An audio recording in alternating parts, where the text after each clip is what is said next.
When people talk about Bruce Lee, they usually talk about his speed, his strength, or the impact of his movies. But behind every strike, behind every quote, there was something much more personal at work.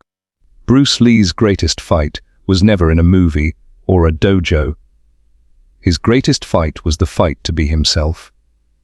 From an early age, Bruce felt the pressure to fit in. In Hong Kong, he was known as a troublemaker. In America, he was seen as an outsider. He had to battle stereotypes, expectations, and constant judgment. Everyone had an idea of who they thought Bruce Lee should be. Actor, kung fu master, Asian star, philosopher. But Bruce Lee refused to live inside other people's definitions. He wanted something purer, something honest. He wanted to express himself completely, without restraint. That desire became the core of his philosophy. He said, "To express yourself honestly, not lying to yourself, that, my friend, is very hard to do." Think about that. He wasn't talking about acting or fighting. He was talking about living. Most people hide behind masks. They perform roles built by society, family, and fear. Bruce wanted to break all of that and discover the truth of who he really was. When Bruce started teaching martial arts, he noticed something fascinating. His students didn't struggle because their muscles were weak. They struggled because they were scared to let go. They hesitated to move freely. They wanted to look perfect instead of being real. Bruce would tell them, "Don't think, feel." In every punch, in every kick, he wanted authenticity, not imitation. Martial arts was an art form, and the artist's job was to express his own soul through movement. As he developed Jeet Kune Do, his personal martial art, that idea became the foundation. Jeet Kune Do wasn't about adding more techniques. It was about removing what didn't belong. It was about stripping away tradition, ego, and expectations until only truth remained. He called it the art of fighting without fighting. That same principle applies to life success without pretense, confidence without arrogance, expression without fear. Bruce believed that the root of frustration and failure was imitation. He saw how people tried to copy others, to be as good as someone, to look like someone, to fight or talk like someone. He said imitation kills creativity, because when you copy, you stop exploring. The moment you compare yourself with another, you limit what you could become. His advice was simple but revolutionary. Absorb what is useful, discard what is useless, and add what is specifically your own. That one sentence became a philosophy for life. It encouraged individuality, creativity, and honest expression. In his own journey, Bruce didn't want to be the next anyone. He wasn't trying to be the Chinese version of James Dean or the next martial arts star. He wanted to be Bruce Lee, a category of one. This pursuit of authenticity wasn't easy. It demanded vulnerability, because to express yourself means showing your truth, even when it's uncomfortable. Bruce faced criticism from the martial arts community, racism in Hollywood, and endless personal setbacks. Yet, each obstacle pushed him deeper into self-understanding. He learned that the world tests you to see how much you believe in yourself. When the Hollywood system told him that an Asian man could never be a leading hero, Bruce didn't shrink. He didn't beg for approval. He created his own opportunity. He went back to Hong Kong, made the films he wanted to make, and changed cinema forever. He didn't wait for validation. He built his own path. That's the ultimate act of self-expression. Creating your own space when none is offered. Bruce's writing shows how deeply he studied the inner self.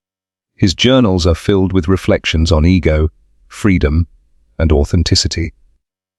One of his notes reads, "It's not what you look at that matters. It's what you see."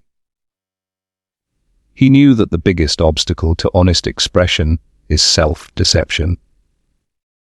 Pretending you're fine when you're afraid. Pretending confidence when you feel small. Bruce's solution was awareness. The more aware you are of your fears and instincts, the easier it becomes to act truthfully instead of react habitually.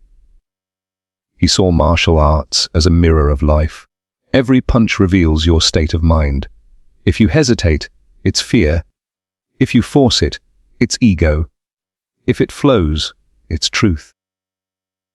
That's why Bruce would tell his students that the goal is not control but expression. He didn't want fighters who looked mechanical. He wanted fighters who looked alive. His famous "Be Water" philosophy also connects here. Water doesn't pretend. It doesn't force.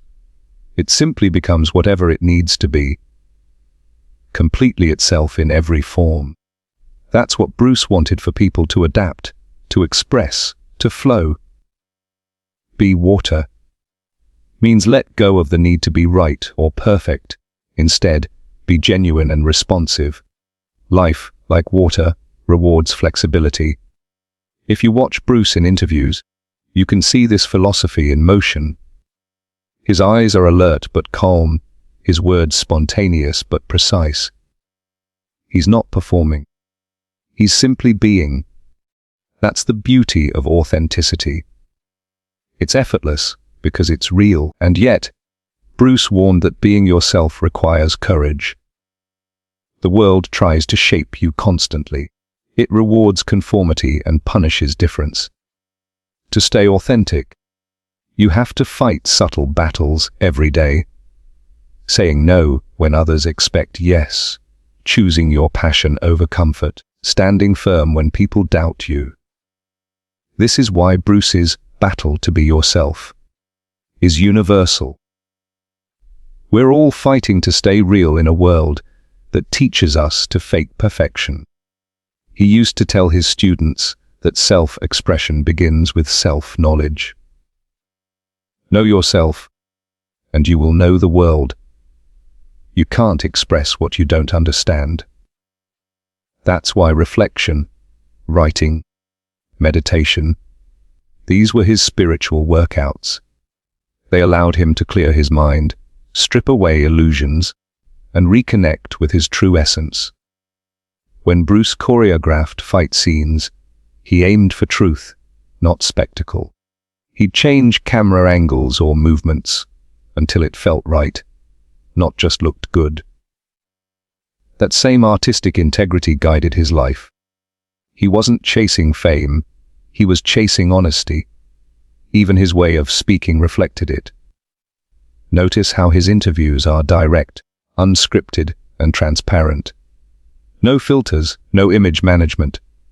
He said exactly what he believed. That's what authenticity sounds like. Raw and unpolished, but deeply human. So, what's the lesson for us? In a world where everyone is adjusting themselves to please others, Bruce Lee's message reminds us that the hardest and most important victory is to express ourselves honestly.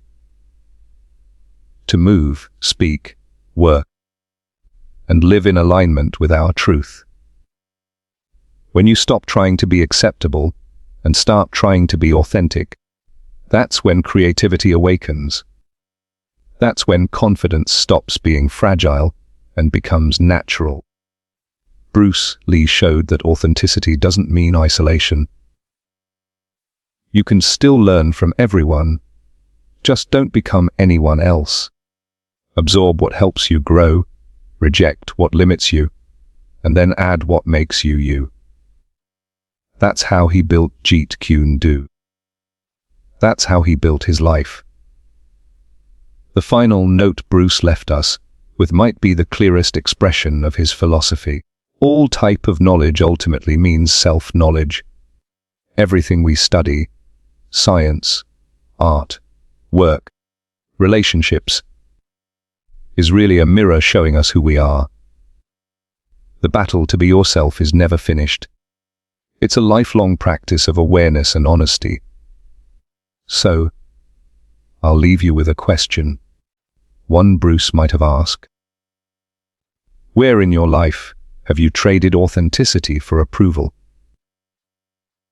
Because somewhere behind that trade lies the version of you that's waiting to break free. Be like Bruce.